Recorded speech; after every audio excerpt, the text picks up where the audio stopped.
फौजी। आखिर कौन होता है एक फौजी? फौजी वो होता है जो हर वो काम कर दिखाए जो शायद आप और हम करने से घबरा जाए। फौजी वो होता है जिसको अपनी जान से ज्यादा देश से प्यार हो। वो सरहद पर दीवार की तरह दुश्मन की नजर से नजर मिला गोली चलाने और खाने के लिए तैयार खड़ा है। वो ऊंचे से ऊंचे पहाड़ चढ़ अपने देश का झंडा उस पर फहराता है और अपने देश का नाम रोशन करता है। वो हर प्राकृतिक आपदा में सबसे पहले पहुंचकर अपने देशवासियों की जान बचाता है। कहानी एक ऐसे ही फौजी की। कहते हैं ना, मुद्दई लाख बुरा चाहे तो क्या होता है, वही होता है जो मंजूरे खुदा होता है। बात साल 2001 की है।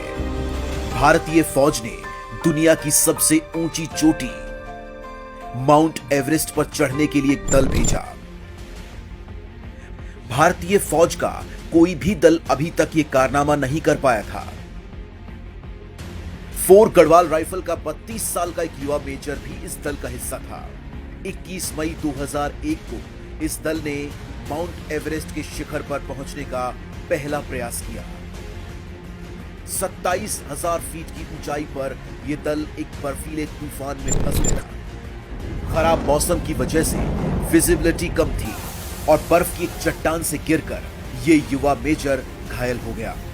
चारों तरफ ग्लेशियर्स थे, सांस भी थमने लगी थी। आम इंसान ऐसी परिस्थिति में घबरा जाता, पर वो फौजी था। उसने हार नहीं मानी। चोटिल होने के बावजूद अपनी टीम द्वारा एवरेस्ट की चोटी पर तिरंगा लहराने के बाद ही बेस कैंप पर वापस लौटा और भारतीय फौज पहली बार माउंट एवरेस्ट पर तिरंगा लहराने में कामयाब रही। 12 मई 2003 34 साल का वो मेजर अब अपनी बटालियन के साथ जम्मू और कश्मीर में पोस्टेड था। भारत मां के दुश्मनों को मारने की धुन सवार थी। कश्मीर घाटी के पीर पंजाल की पहाड़ी क्षेत्र में जब आतंकवादियों के होने की सूचना मिली तो वो जोशीला मेजर अपनी स्ट्राइक टीम के साथ 7 खूंखार आतंकवादियों से जा भिड़ा और इस मुठभेड़ में उसको गोली भी लगी। मौत दूसरी बार उससे रूबरू हो रही थी, पर जाको राखे साइयां मार सके न कोई। उसने और उसकी टीम ने सारे आतंकवादियों को खत्म किया और इस अदम्य साहस के लिए युवा मेजर को भारत सरकार ने कीर्ति चक्र से नवाजा। 2008 में इस मेजर को भारतीय सेना ने कर्नल के ओहदे से नवाजा और आज हम इस जाबाज फौजी को कर्नल अजय कोठियाल के नाम से जानते हैं, जिन्हें उत्तराखंड रत्न का भी सम्मान मिला हुआ है। कर्नल बनते ही अजय कोठियाल फोर गढ़वाल राइफल्स के कमांडिंग ऑफिसर यानी सीओ बन गए। 2 साल कर्नल कोठियाल ने दिल्ली में गढ़वाल राइफल्स की कमान संभाली और इनके नेतृत्व में पलटन ने कई पर्वतारोहण मिशन किए और माउंट मनासलू जैसी चोटियां फतह की। अपनी मेहनत, लगन और दृढ़ निश्चय से कर्नल कोठियाल इंडियन आर्मी के बेहतरीन माउंटेनियर्स में शुमार हो चुके थे। 2013 में उन्हें उत्तरकाशी स्थित नेहरू पर्वतारोहण संस्थान का प्रधानाचार्य नियुक्त कर दिया गया ताकि वो अपने माउंटेनियरिंग स्किल्स युवाओं को सिखा सके। ये कर्नल कोठियाल के लिए वापस घर लौटने जैसा था। फौज ने उन्हें देश का कोना कोना दिखाया था और अब उन्हें चैन से अपने उत्तराखंड के पहाड़ों का अनुभव करने का मौका मिला था। पर शायद नियति में कुछ और ही लिखा था। शायद देवताओं ने कर्नल कोठियाल को देवभूमि किसी और मकसद से ही बुलाया था। 3 महीने बाद ही जून 2013 में चौराबाड़ी ग्लेशियर के फटने से मंदाकिनी रौद्र रूप धर केदारनाथ आपदा का रूप लेकर आई और भोले की नगरी को तहस नहस कर गई। दिल दहला देने वाली ये आपदा हजारों श्रद्धालुओं के लिए काल बन गई। रास्ता बह जाने से मौत का तांडव देख चुकी भोले की नगरी पूरी तरह से कट गई। सरकार के सामने केदारनाथ धाम तक पहुंचकर उसको दोबारा बसाने की चुनौती थी। सभी डिपार्टमेंट के ठेकेदारों ने जब यह काम करने से मना कर दिया तो सामने आया एक फौजी, भोले का फौजी, जिसे मानो भोले ने देवभूमि शायद अपनी नगरी दोबारा बसाने के लिए ही बुलाया हो। 11,755 फीट पर बसी भोले की नगरी बर्फ की चादर ओढ़े थी। घाटी में जगह जगह डेड बॉडीज पड़ी थी। साधारण आदमी उस जगह पर पांव रखने में भी घबरा जाए, पर भोले के फौजी की टीम ने 2 महीने में हर मुश्किल को नजरअंदाज करते हुए केदारपुरी तक पहुंचने का नया रास्ता बनाया और अगले ही साल यात्रा शुरू करवा श्रद्धालुओं को भोले बाबा के दर्शन करने का मौका दिया। भोले के फौजी और उसकी टीम ने जेसीबी और एटीवी जैसी हैवी मशीन्स केदारनाथ पहुंचाई। केदारनाथ पुनर्निर्माण का कार्य फौजी स्टाइल में करना शुरू किया। भोले की नगरी आज चारों तरफ से एक पुख्ता सेफ्टी वॉल से सुरक्षित है और भोले का धाम दोबारा से खिल उठा है।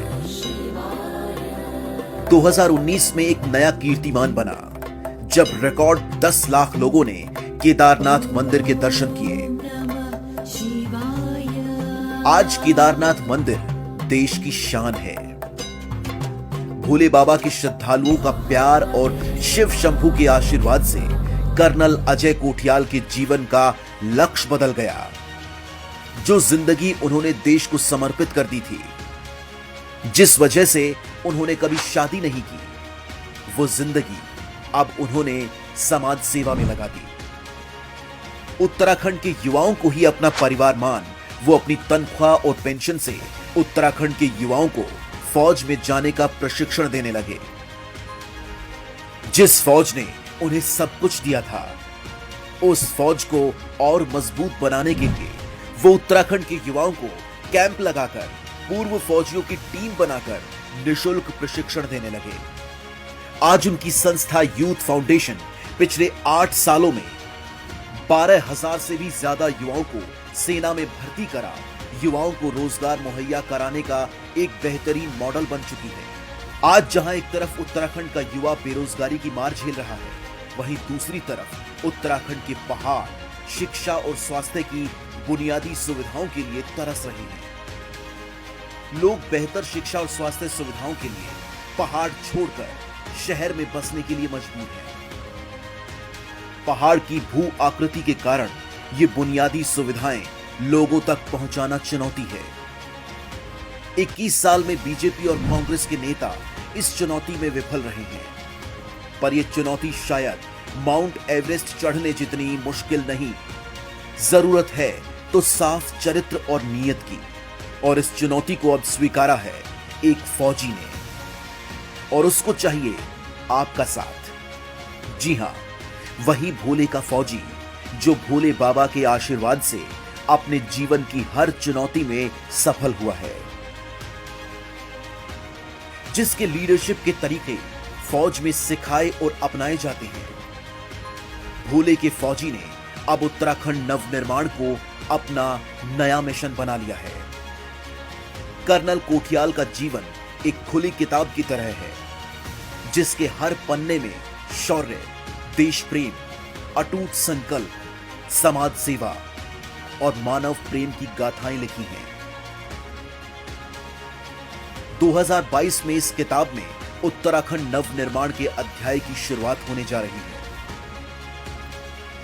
एक ऐसा उत्तराखंड जिसका सपना आंखों में लिए हम उत्तर प्रदेश से अलग हुए थे। एक ऐसा उत्तराखंड जिसमें युवाओं के पास रोजगार हो, शिक्षा और स्वास्थ्य सेवाएं प्रदेश के कोने कोने में मौजूद हों। एक ऐसा उत्तराखंड जिसके जल, जमीन, जंगल के हम ही मालिक हों। क्या आप ऐसा उत्तराखंड बनाने में भोले के फौजी के साथ हैं?